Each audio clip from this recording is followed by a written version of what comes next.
प्रिय साथियों, आज हम देखेंगे प्रश्नावली 4.4 का क्वेश्चन नंबर 2। क्वेश्चन नंबर 2 है, निम्न प्रत्येक द्विघात समीकरण में k का ऐसा मान ज्ञात कीजिए कि उसके दो बराबर मूल हो। और इसमें हमको दो द्विघात समीकरण दिए हैं क्वेश्चन में, उसमें से पहला लिखा हुआ है। ये जो द्विघात समीकरण है ये k के रूप में है। इसमें हमको द्विघात समीकरण जो दिया है उसके मदद लेकर हमको k का मान ज्ञात करना है। तो ये बात तो आप समझ गए होंगे कि k का मान यहाँ ज्ञात करना है और कंडीशन ये दी है कि दो मूल बराबर है। जो द्विघात समीकरण दिया है इसके दो मूल बराबर है या दो बराबर मूल है। और इसके पहले हमने कंडीशंस पढ़ी है, उन कंडीशंस को ध्यान में रखते हुए हमको ये क्वेश्चन हल करना है। तो यहाँ पे क्वेश्चन में क्या क्या बोला गया है, k का मान ज्ञात करना है, द्विघात समीकरण दिया हुआ है, इसमें k आपको दिखाई दे रहा होगा, k का मान आपको ज्ञात करना है और जो द्विघात समीकरण आपको दिया है उसके दो बराबर मूल है। तो सबसे पहले हम इसको हल करना स्टार्ट करते हैं। हम लिखते हैं दिया है, क्या दिया है हमको, 2x² प्लस kx प्लस 3 बराबर 0, ये हमको दिया है। इसकी तुलना हम करेंगे ax² plus bx plus c बराबर 0 से। तुलना करने पर तुलना करने से हमको क्या क्या मिलेगा, यहाँ पर एक तो मिलेगा a का मान, ये मिलेगा 2, b का मान ये होगा k और c का मान ये है अचर पद 3।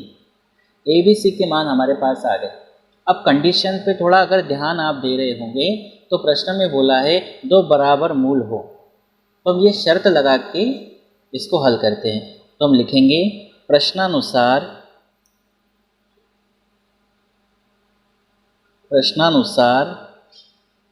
द्विघात समीकरण जो है उसके दो बराबर मूल है।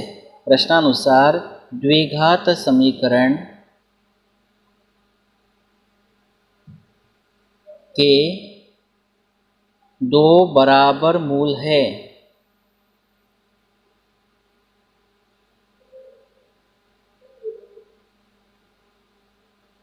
है। इसीलिए आप जानते हैं जब द्विघात समीकरण के दो बराबर मूल होते हैं तो विविक्त कर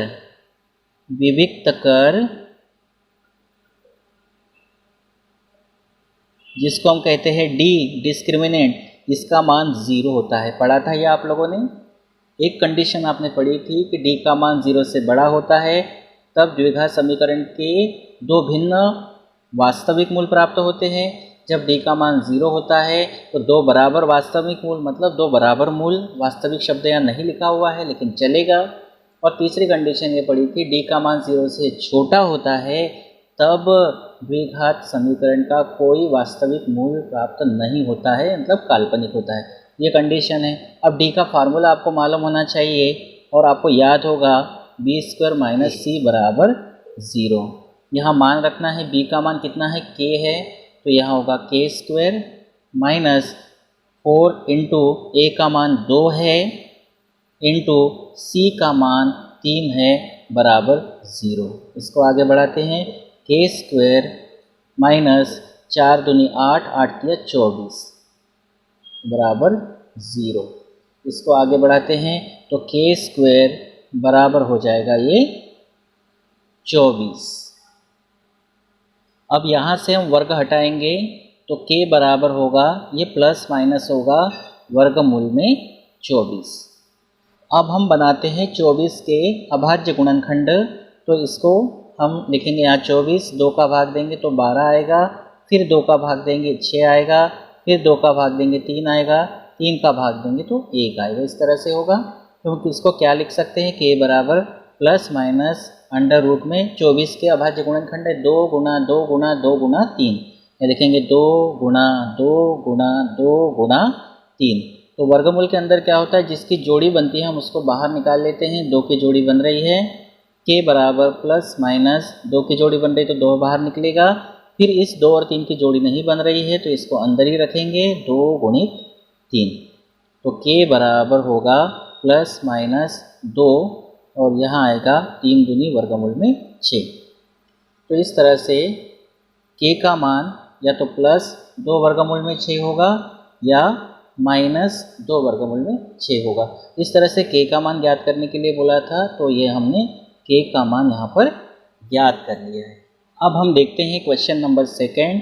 इसमें दिया है kx ब्रैकेट में x माइनस 2 प्लस 6 बराबर 0। तो सबसे पहले हम लिखेंगे दिया है, क्या दिया है हमको, kx कोष्टक में x माइनस 2 प्लस 6 बराबर 0। इसको पहले थोड़ा सॉल्व कर लेते हैं। तो यहाँ पर क्या होगा, kx का गुणा x में करेंगे तो आएगा kx स्क्वायर, माइनस है यहाँ पर, फिर kx का गुणा 2 में करेंगे तो आएगा 2kx और प्लस 6 बराबर 0। अब यह द्विघात के रूप में हमको स्पष्ट रूप से दिखाई दे रहा है। इसकी तुलना हम करेंगे, हम लिखेंगे कि ax square plus bx plus c बराबर 0 से तुलना करने पर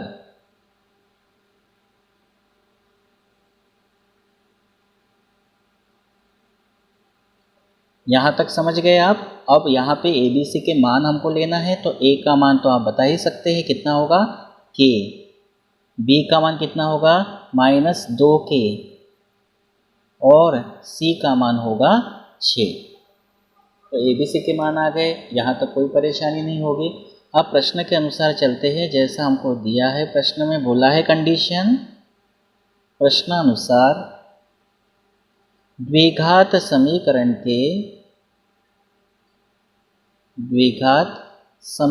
के 2 बराबर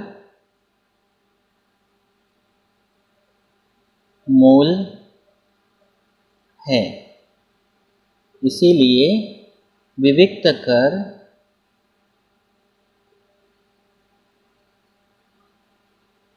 d बराबर 0। d का फार्मूला भी लगाना आप जानते हैं, तो यहाँ होगा b स्क्वायर माइनस 4ac बराबर 0। अब सिंपली मान रख देना है, तो यहाँ पे हम रखेंगे पहले b का मान जो है माइनस 2k, यहाँ हो जाएगा माइनस 2k पूरे का स्क्वायर माइनस 4 इंटू a का मान k है यहाँ रखेंगे, इंटू c का मान 6 है बराबर 0।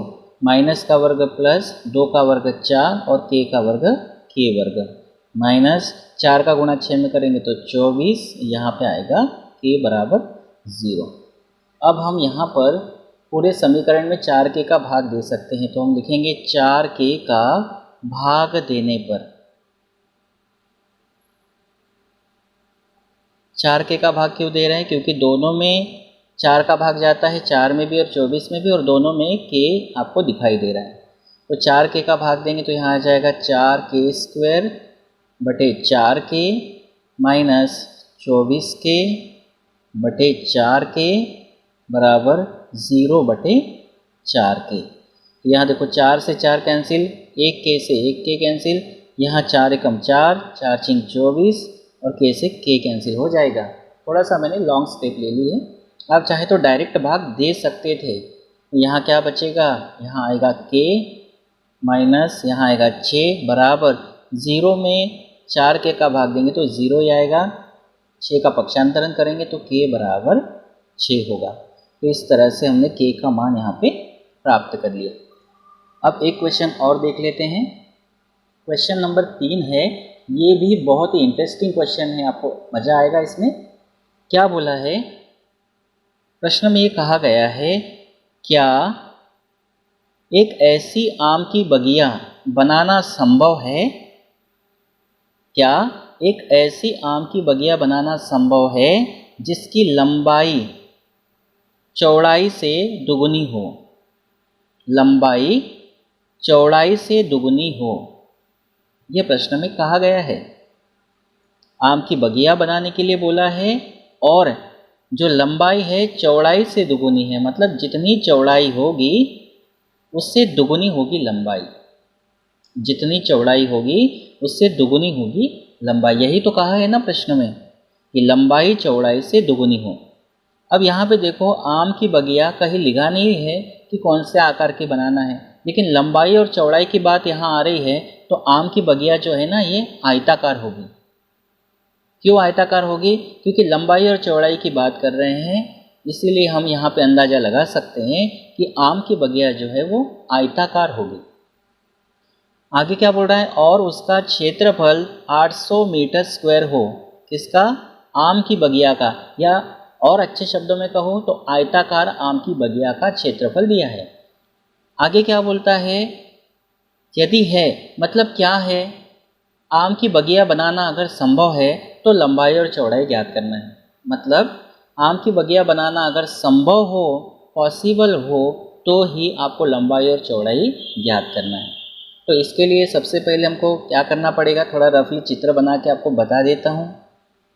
ये इस तरह से हमने आयताकार, थोड़ा चित्र गड़बड़ हो गया यहाँ पर, यह आयताकार आम की बगिया है, आम की बगिया। और इसकी चौड़ाई को हम मान लेते हैं x मीटर, तो लंबाई कितनी हो जाएगी? 2x मीटर हो जाएगी। क्यों ऐसा होगा? क्योंकि लंबाई जो है वो चौड़ाई से दुगुनी है। तो ये है चौड़ाई जिसको हमने मान लिया x, और ये जो लंबाई है इसको हमने बना लिया इसके आधार पर 2x, यानी 2 गुना x हो गया। तो बात को क्लियर हो गई होगी आपको। सबसे पहली बात क्या क्लियर करना है आपको? आम की बगिया बनाना संभव है क्या, ये क्वेश्चन में पूछा है, और क्वेश्चन में ये कहा गया है कि लंबाई चौड़ाई से दुगुनी है। अब चौड़ाई से दुगुनी है, चौड़ाई हमको नहीं मालूम तो उसके दुगुनी लंबाई हम कैसे बता पाएंगे? इसीलिए हमने क्या किया, चौड़ाई को हमने मान लिया x मीटर, तो लंबाई क्या हो जाएगी? दुगुनी, मतलब 2x मीटर। तो हम लिख लेते हैं, मान लो, क्या ये बात आपके दिमाग में है कि आम के बगिया आयताकार है? ये बात दिमाग में रखते हुए काम करना है। मान लो आम की बगिया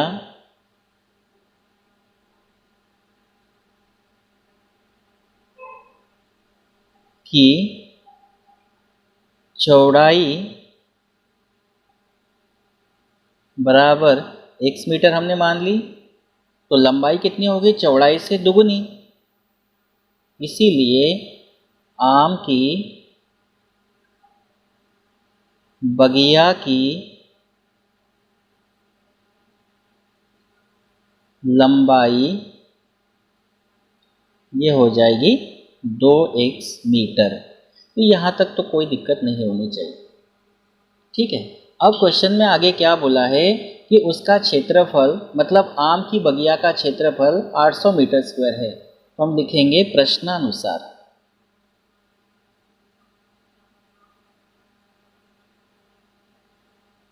प्रश्नानुसार आम की बगिया का क्षेत्रफल, आम की बगिया का क्षेत्रफल कितना दिया है? 800 मीटर स्क्वायर। और मैंने आपको हिंट किया था थोड़ी देर पहले, आपको पता होगा ये आयत के आकार की है। तो आम की बगिया आयत के आकार की है, तो आयत का क्षेत्रफल क्या होता है? लंबाई गुणित चौड़ाई।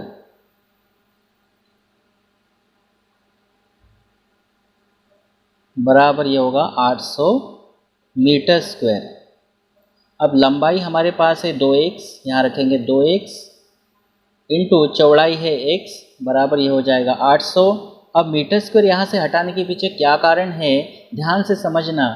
ये है मीटर में, ये है मीटर में, मीटर मीटर मीटर स्क्वायर हो जाएगा, metre into metre metre square, और ये भी मीटर स्क्वायर, तो ये कैंसिल हो गया है, इसलिए मैंने इधर मीटर स्क्वायर नहीं लिखा है। 2x का गुणा x में करेंगे तो ये होगा 2x स्क्वायर बराबर 800।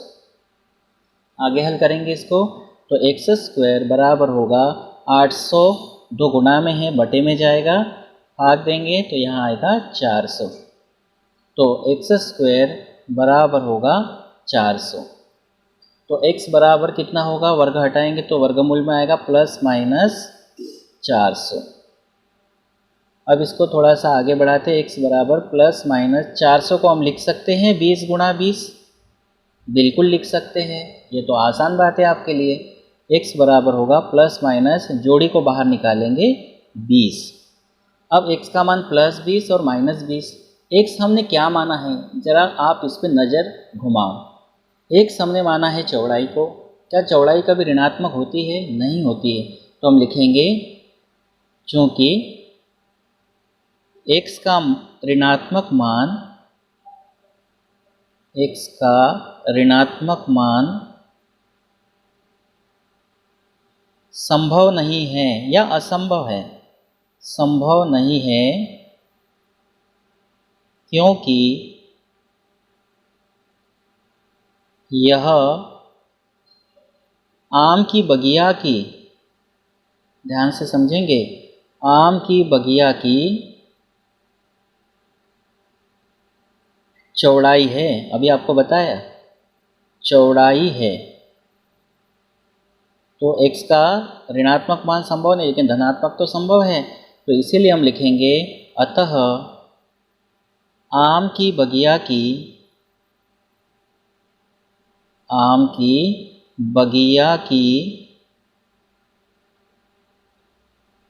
चौड़ाई, जिसको हमने माना था x, ये कितनी आई? 20 मीटर आ गई।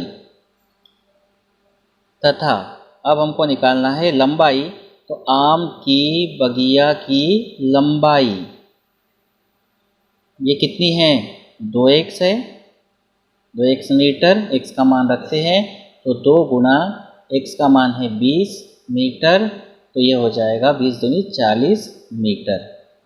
अब देखो लंबाई और चौड़ाई का गुणा करेंगे तो 40 गुणा 20 ये हो जाएगा 800 मीटर स्क्वायर। तो आपको क्षेत्रफल दिया हुआ है 800 मीटर स्क्वायर। तो इस तरह से हमने आम की बगिया की चौड़ाई और लंबाई को पता कर लिया। तो इस तरह से यह आपका क्वेश्चन 3 इसमें कवर हो गया है। इसके बाद क्वेश्चन नंबर 4 और 5 को हम अगले वीडियो में लेकर आएंगे। अगर आप मेरे चैनल पे पहली बार आए हैं तो चैनल को सब्सक्राइब कर लीजिए, बेल आइकन को प्रेस कर लीजिए। Thank you.